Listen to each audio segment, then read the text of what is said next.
Marshall McLuhan argued that media are part of the environment we live in, but we often neglect to consider what they do to us and how we live through them. Just as fish are unaware of water, we humans are often unaware of the many ways in which media influence us. Equally, money is often something that we take for granted. We rarely think about how it works, despite being so basic for our existence. Most of us do not know how money is created, and we just use it. We are surrounded by it, just like fish in the water, without questioning its very presence. When we think about money, we often obsess with counting it. Our calculative thinking dominates, and we rarely meditate about money.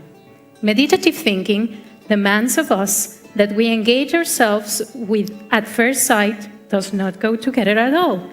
So, for the sake of meditation, I suggest we compare money to media.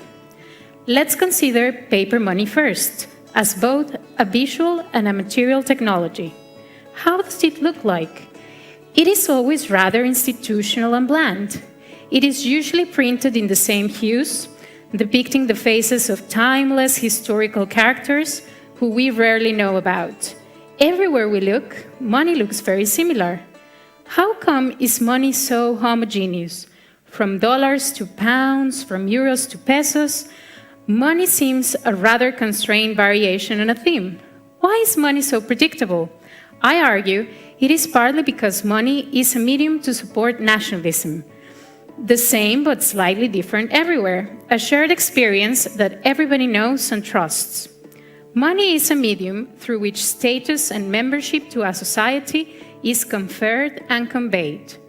Benedict Anderson argued the press enabled the rise of modern nation-states because the press gave people the capacity to imagine a broader sense of fellowship.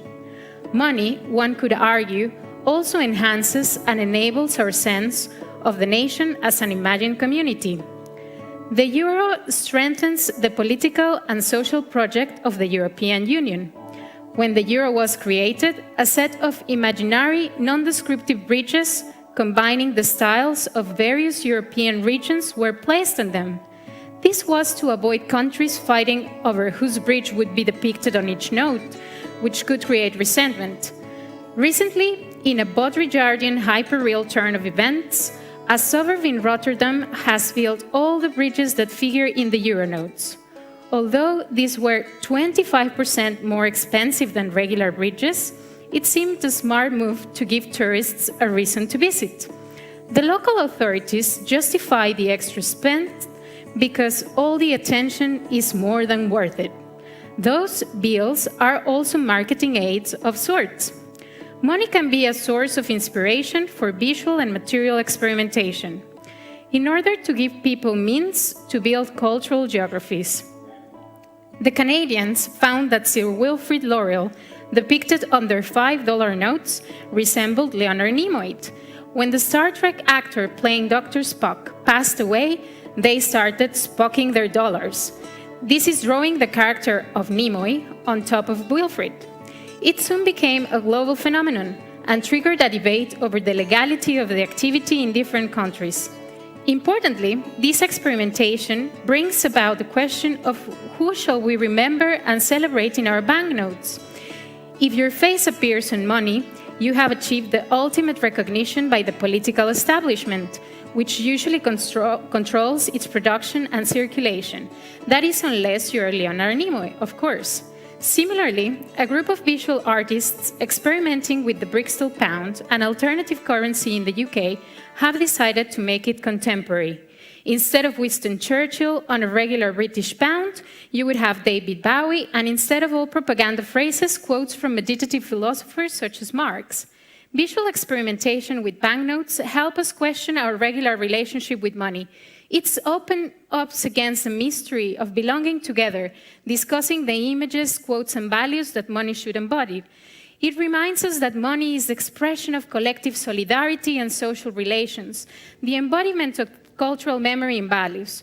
Of course, 97% of all money in the world is digital now. How could we experiment with electronic money in ways that is reminiscent of those we have just discussed and detach ourselves from it, rethink it? Perhaps if money is media, we could think of it as an interface for social relations. An interface is a meeting point between a set of actors that articulates relations in particular ways, which could in turn be differently orchestrated. In other words, money gets in between people to enable build sociality, mediating and framing as media does to support our interactions, and in the process it changes the nature or quality of our relations without us being fully aware of it. Money carries with it all the baggage ascribed to commercial transactions. In Predictably Irrational, Dan Ariely tells us about a school that wanted to encourage parents to arrive earlier for their children.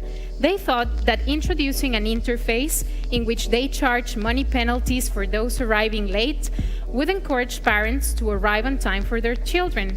Interestingly, instead, parents felt with the introduction of money that their late arrivals could be reconceptualized as a service they just had to pay for. This, in turn, increased the incidence of parents' late arrivals. Thus, we ought to think about how money gets in the way of our relationships, reconfiguring them in different ways. Sardex provides an answer to a more positive interface with money.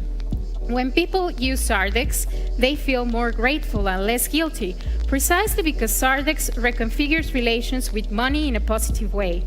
The openness that Sardex enables us to experience derives not only from rethinking the stylistic forms of money, the way it looks, but more importantly from questioning the fundamental and embedded categorizations it holds, which in turn create it as a value-laden artifact that promotes value-laden social relations. Therefore, to be fully meditative with money, it does not suffice to play identity politics and changing how it looks. We have to think in greater detail of our social relations with institutions and with the media itself. Through Sardex, we come to appreciate the huge cultural effort involved in unmaking previous versions of money that other calculative thinking sciences, mainly economics, insists on making. As we open up the possibilities of alternative interfaces or ways of mediating social relations, maybe as McLuhan would say, the medium is the message. So, whilst the content of media may be important, perhaps the actual technological interface itself is where the deepest meaning lies.